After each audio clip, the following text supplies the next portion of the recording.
Welcome back everyone. Today, we'll be working on this beautiful Jasmine model by CA3D Studios. Before we begin, I want to take a moment to apologize for my absence. It's been over a month since I last uploaded a video. I was sick for quite some time and my family also went through it, but now we're all getting better and it feels good to slowly start working on videos again. Today's model comes from CA3D Studios, who is also the sponsor for this video. For those of you who are new here, CA3D is a Patreon where for a small monthly fee, you get access to a wide range of models that they sculpt every month. I have long been a fan of theirs even before they started supporting my channel. One of my favorites from this month is this Spider-Punk from Spider-Verse. If you also want to 3D print models like this one, make sure to check them out. Thank you CA3D for sponsoring this video. So let's get started and start working on Jasmine and her tiger companion, Raja.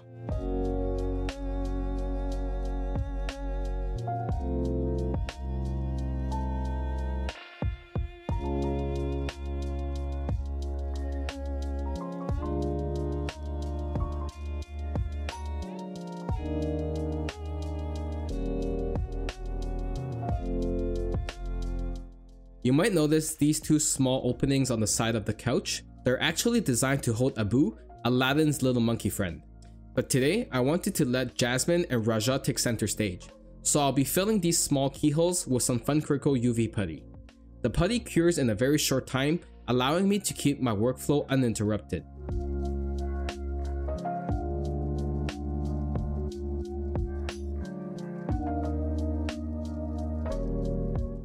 For Raja, the gap is a bit larger, so I'll be using some resin and curing it with UV light. Although you see me using a torch in the video, off camera I make sure to cure everything fully in my curing station. Once everything is cured, the next step is sanding. This is one of those steps that might feel tedious, but necessary in order to have the models as seamless as possible.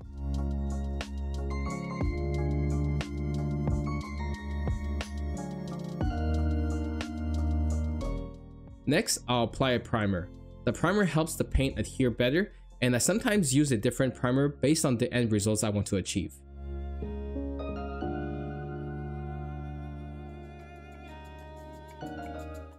After priming, we get to the fun part, painting.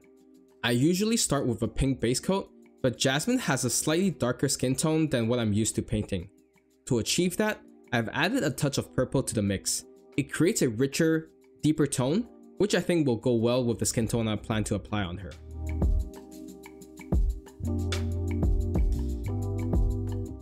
I'll cover the skin areas with this purplish pink shade and then move on to the next layer, which is a tan and rosy flesh tone. There's something satisfying about watching the layers come together, each step bringing the model closer to the image I have in my mind.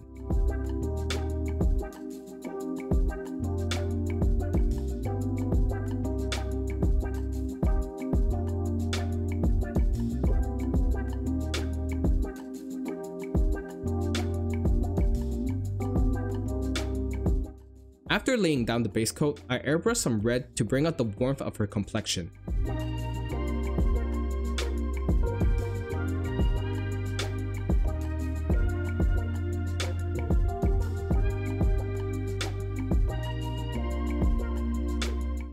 Once I was happy with the final skin tone, I sealed it with a matte varnish, making sure I don't mess it up in later steps. The base of this model is quite simple. It's just a couch, but the difficult part comes with Raja. This tiger presents a unique challenge for me. I looked at countless reference images to try and understand the pattern of the stripes.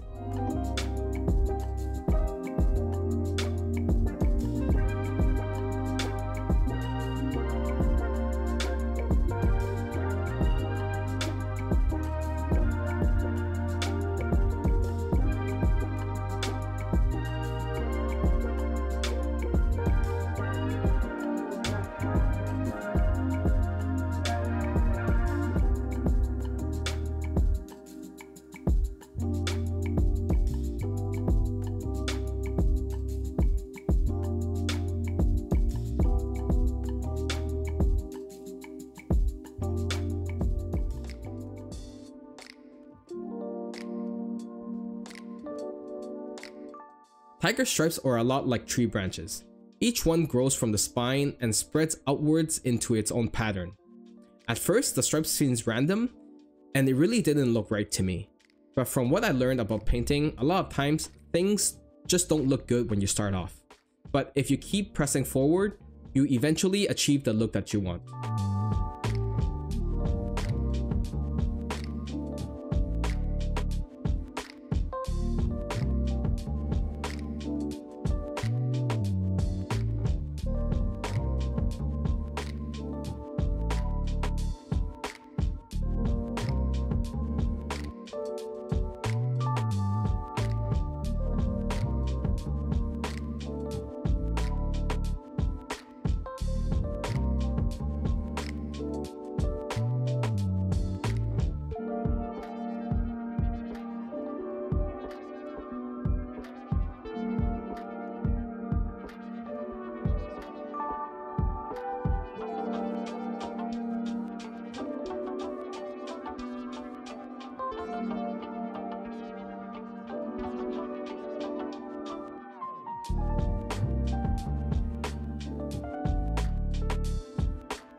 Next, we start working on the sofa. I decided to not paint it blue like the original movie, but instead go with a velvety red to contrast the blue of her dress.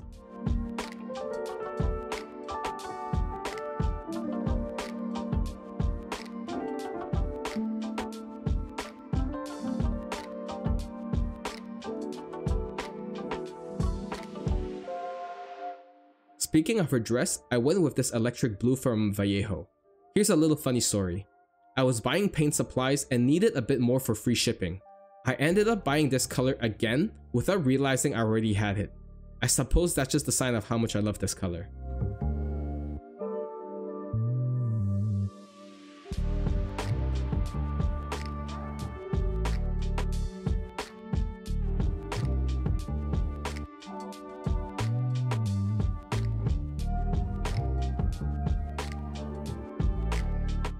For the gold details on her dress, I used Vallejo Metallic Gold. This gold color normally has a green tint to it, that's why I added some orange ink to the mix to help me achieve this much warmer gold color.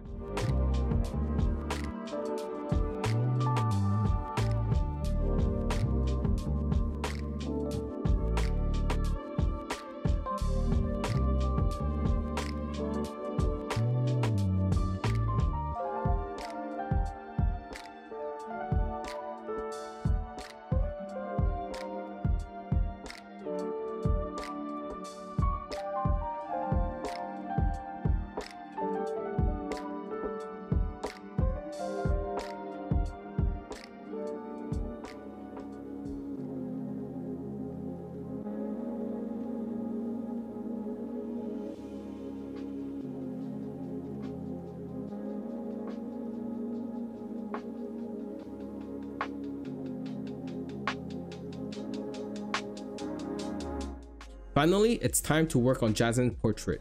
Usually, I like to finish the portrait first, but for some reason, I kept this part last this time.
As I finished working on her portrait, I used some gloss varnish on her eyes, lips, and also the jewel on her headband as the last touches of this model.